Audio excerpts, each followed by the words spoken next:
Donc, bonjour à toutes et à tous. Donc voilà, donc j'ai la lourde tâche à 17h45, à 45 minutes de la fin de cette journée de travail, de maintenir votre intérêt, votre attention autour du sujet de l'évaluation. Donc, et autour de ce fil conducteur de la transformation, hein, qui est non seulement le fil conducteur de ce congrès avec la démarche réflexive, et puis finalement aussi de cette session. On a vu voilà, la transformation des pratiques via la pratique délibérée, les transformations générationnelles aussi avec l'évolution des outils. Donc voilà, on va essayer de voir ensemble ce que vient faire l'évaluation dans tout ça. Je n'ai pas de lien d'intérêt à déclarer par rapport à cette thématique. Et ce que je vous propose, ça va être... oula mince, évidemment les joies de la technique. Excusez-moi. C'était évident que... Voilà. Ça ne veut pas marcher. Alors... Hop. Excusez-moi. Ah, il faut que je sorte du mode présentateur et... Pourtant, on l'a testé tout à l'heure, hein, mais... voilà. Et là, normalement, c'est censé marcher. Voilà. Donc, ce que je vous propose, c'est que vous puissiez vous connecter à ce WooClap et qu'on puisse justement réfléchir ensemble aux questions un petit peu d'évaluation. Donc, je vous laisse le temps de vous connecter.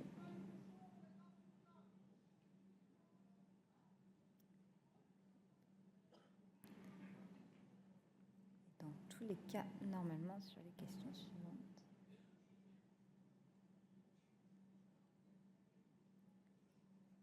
N'hésitez pas à vous rapprocher. Donc, vous voyez, en plus, comme ça, en travaillant sur l'évaluation, on lutte contre la sédentarité. Je trouve ça très beau.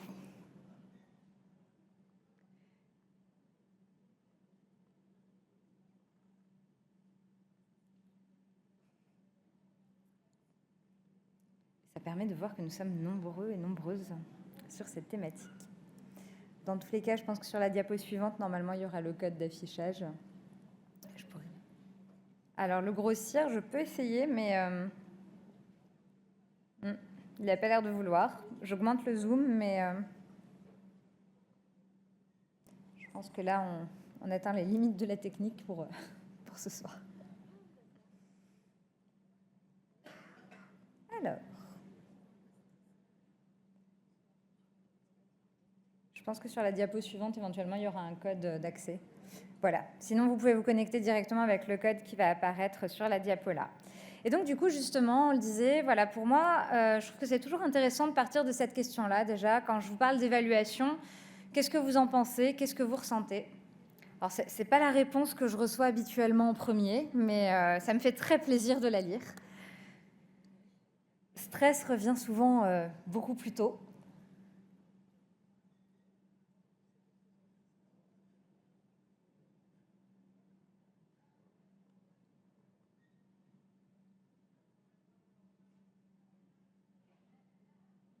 Donc on voit que ça bouge beaucoup, mais que la notion de stress reste quand même très centrale. La notion de jugement, effectivement, qui revient beaucoup. Alors je suis désolée parce que je me rends compte que dans l'affichage qui apparaît pour vous, ça apparaît vraiment très petit et c'était pas du tout prévu comme ça.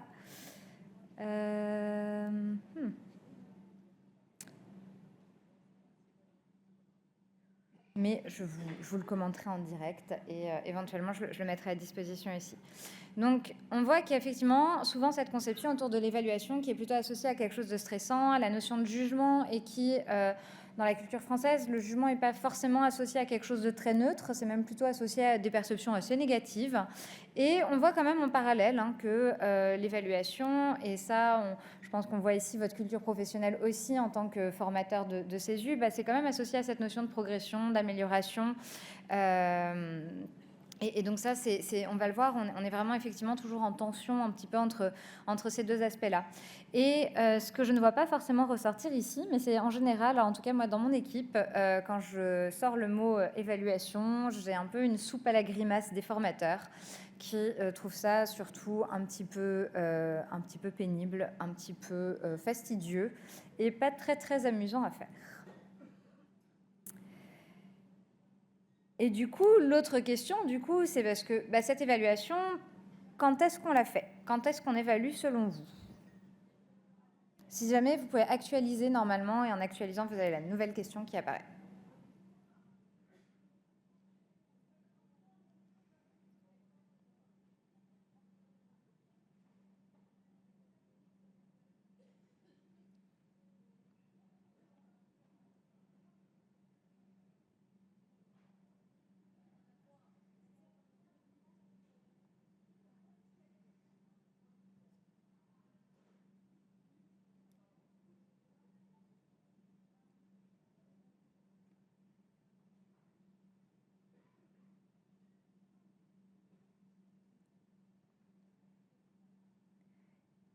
Et du coup, effectivement, l'évaluation, très classiquement, hein, on a cette idée à l'entrée dans la formation, et ça, pour les personnes qui étaient éventuellement à l'atelier aujourd'hui sur les pratiques d'évaluation, souvent, voilà, effectivement, on voit un petit peu d'où est-ce qu'on part, et à la fin, où est-ce qu'on arrive, et à quel point on est arrivé au résultat qui était attendu, ou à la fin d'une unité d'enseignement. Mais finalement, on voit qu'il y a des situations d'évaluation qui sont très, très diverses, et qui vont avoir des implications assez variées. Mais en tout cas, on voit que l'évaluation, c'est quelque chose de finalement assez essentiel dans l'ensemble des formations. Et notamment, hein, et ça c'est vraiment intéressant, de se rappeler qu'y compris quand on est en stage sur le milieu professionnel, au cours d'une séance de simulation, on fait de l'évaluation aussi. Et pourtant, je me suis amusée à demander à quelques outils d'évaluation finalement, voilà comment ça se passe l'évaluation. Donc c'est tout le temps. Souvent, on le représente comme ça. En tout cas, moi en médecine, voilà, dans la formation médicale, quand je parle d'évaluation, souvent il y a ça qui ressort. Et avec une notion de feedback qui peut être assez limitée. Et à ce moment-là, vous commencez à vous dire un petit peu, ok, c'est bien, mais du coup, avec ça, où est-ce qu'on va en termes de réflexivité ? Ça semble pas hyper propice comme feedback à développer une vraie démarche réflexive. Et puis, en quoi est-ce que c'est un levier de transformation ? Et donc, effectivement, quand on interroge l'IA sur « représente-moi une évaluation d'étudiants en santé », on n'a pas l'impression que ça se transforme beaucoup. On a quand même quelque chose qui ressemble beaucoup à ces tables d'examen que je vous montrais tout à l'heure. Alors, j'ai demandé à d'autres outils d'IA quand même. Et puis, j'ai demandé, par exemple, ici, une scène d'évaluation d'étudiants en santé. Alors, vous ne le voyez peut-être pas, mais là, globalement, on a des stéthoscopes assez magiques. On peut écouter le cœur sans avoir... la membrane du stéthoscope sur le mannequin. Mais quand même, on se dit, c'est pas mal, on est en simulation, et c'est un cadre universitaire moderne. Donc je vais quand même redemander, mais dans un monde réaliste, ça ressemble à quoi l'évaluation ? Et puis, il est repassé à des étudiants derrière des tables, tout seul. Et pour un autre outil d'IA, c'est pareil. Là aussi, on a quelque chose qui a l'air assez tentant, en milieu professionnel, assez authentique, mais l'IA nous rend ça assez peu probable, avec là encore un stéthoscope volant. Si jamais quelqu'un en a la recette, je suis très preneuse. Mais en tout cas, à ce stade-là, effectivement, je pense que je ne vous convainc pas très très bien de comment est-ce que l'évaluation peut être un levier de changement à ce stade-là. Et du coup, ce que j'aimerais vous proposer, c'est qu'on voit justement ensemble, pourtant, on l'a vu, vous évaluez tout le temps, nous évaluons tout le temps, parce qu'en médecine générale aussi, on n'a pas forcément les mêmes formations que ce que vous faites en CESU, mais on évalue aussi tout le temps. Et donc, du coup, pour que l'évaluation soit un levier de transformation, on le voit, il y a cette question de la stimulation de la réflexivité. Et donc, du coup, ma question pour vous, ça va être justement de voir avec vous comment vous stimulez la réflexivité de vos apprenants en continu dans les formations.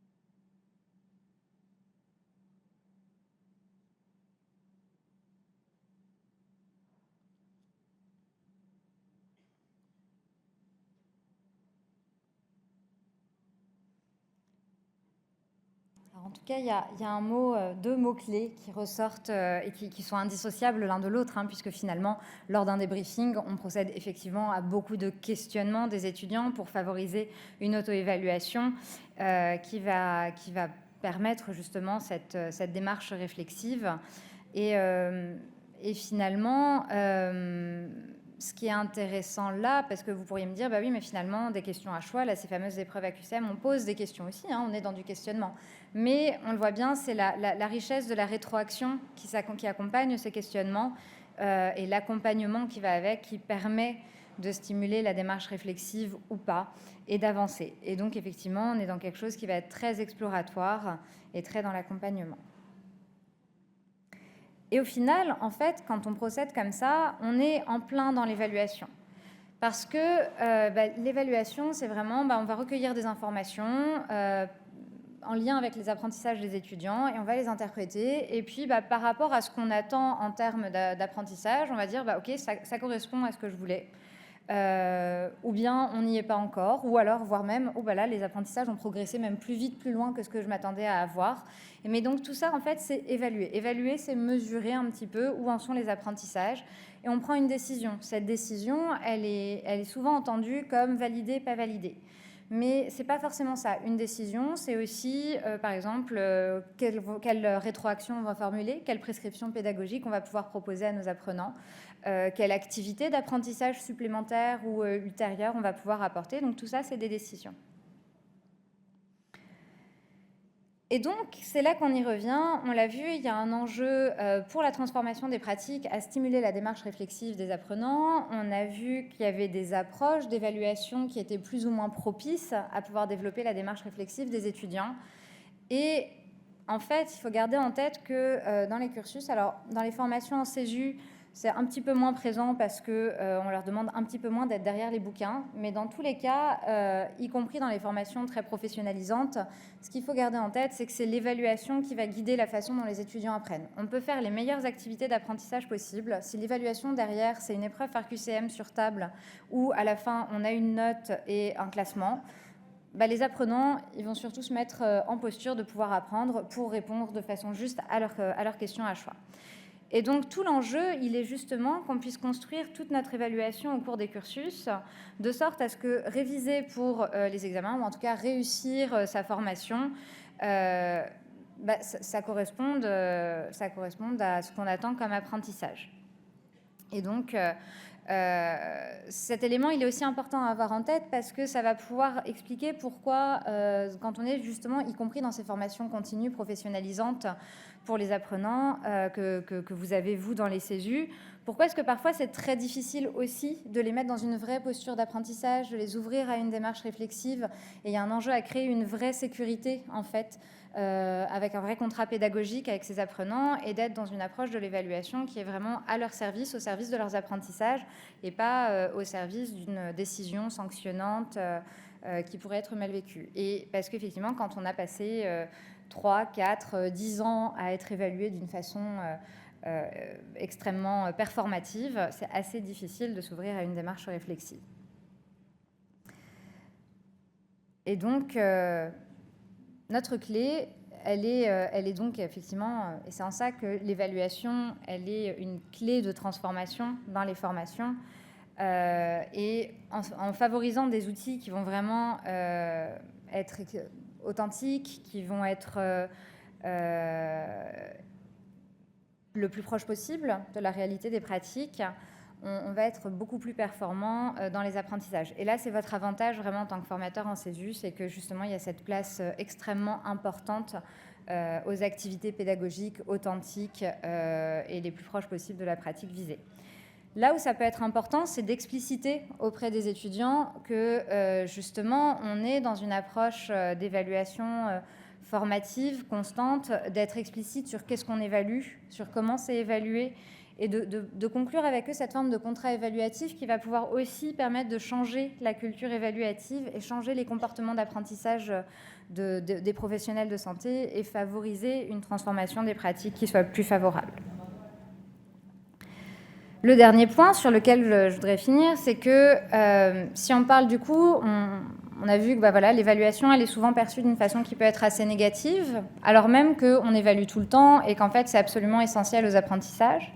Parce que l'évaluation guide les apprentissages, si on en arrive à la réflexivité et on se dit, l'objectif, il est de former des praticiens réflexifs, alors la question qui se pose, c'est, il faut évaluer la réflexivité, puisque si on ne l'évalue pas, ça veut dire que ce n'est pas important. Et pourtant, ce sujet-là, comme ça, spontanément, si je vous dis on va évaluer la réflexivité des étudiants rapidement à main levée, qui pensent que c'est une idée géniale et que c'est hyper facile à faire. Alors, génial. 2 questions en une. Donc, qui pense que c'est hyper bien d'évaluer la réflexivité?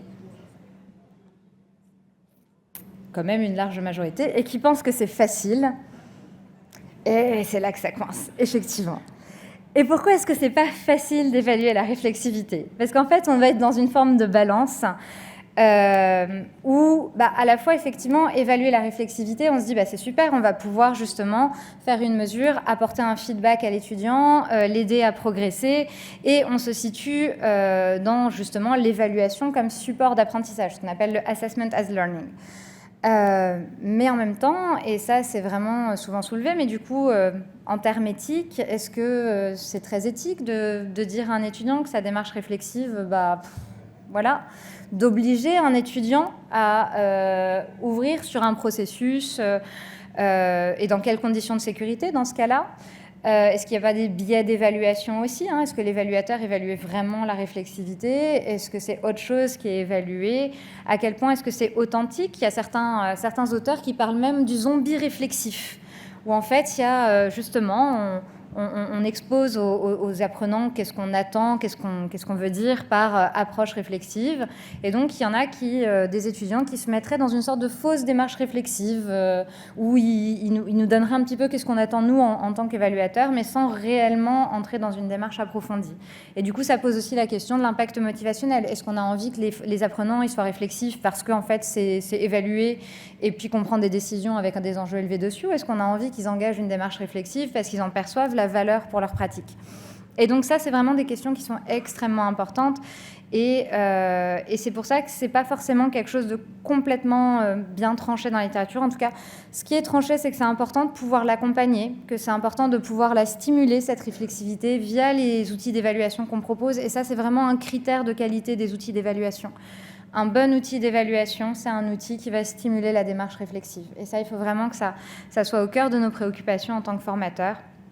Et puis, on en revient aux questions du contrat évaluatif. Et en tout cas, il faut qu'il y ait une rétroaction dessus. Je ne l'ai pas évoqué là, mais il y a plein de choses qui sortent aussi actuellement sur la place de l'intelligence artificielle. Est-ce que l'intelligence artificielle va venir favoriser ou pas la démarche réflexive, notamment dans les formations où vous utilisez peut-être l'écrit. Nous, c'est quelque chose qu'on utilise beaucoup en médecine générale. Et on voit bien qu'avec les IA génératives, ça pose beaucoup de questions sur qu'est-ce que ça vaut si c'est une IA qui a proposé cet écrit réflexif. Et en fait, l'enjeu, il est actuellement de se dire comment on s'appuie sur ces nouveaux outils aussi pour venir stimuler la démarche réflexive. Et par exemple, sur la question de la confiance, parfois, ça peut être aussi plus facile pour certains apprenants de s'engager dans une sorte de jeu de questions-réponses avec l'IA. Moi, je propose ça des fois à des étudiants, de leur dire, prends l'outil d'IA et tu lui dis de se comporter comme si c'était un tuteur de stage qui devait te faire un entretien d'explicitation et tu exposes les grandes lignes de ta situation et tu demandes à l'IAG, etc. Et donc ça les aide. L'idée, c'est pas de remplacer les tuteurs, on parlait de réhumaniser la formation et ça reste absolument essentiel. Mais en tout cas, voilà, ça peut être aussi un complément, ça peut être un outil de discussion quand en tant que formateur, des fois on ne sait pas trop comment questionner tel étudiant ou qu'on sent qu'on a du mal à engager une discussion. Ça peut être aussi une médiation qui est possible pour favoriser justement le développement de ces pratiques. Et je crois que j'ai tenu le temps, voire même un petit peu moins. Je vous remercie pour votre attention.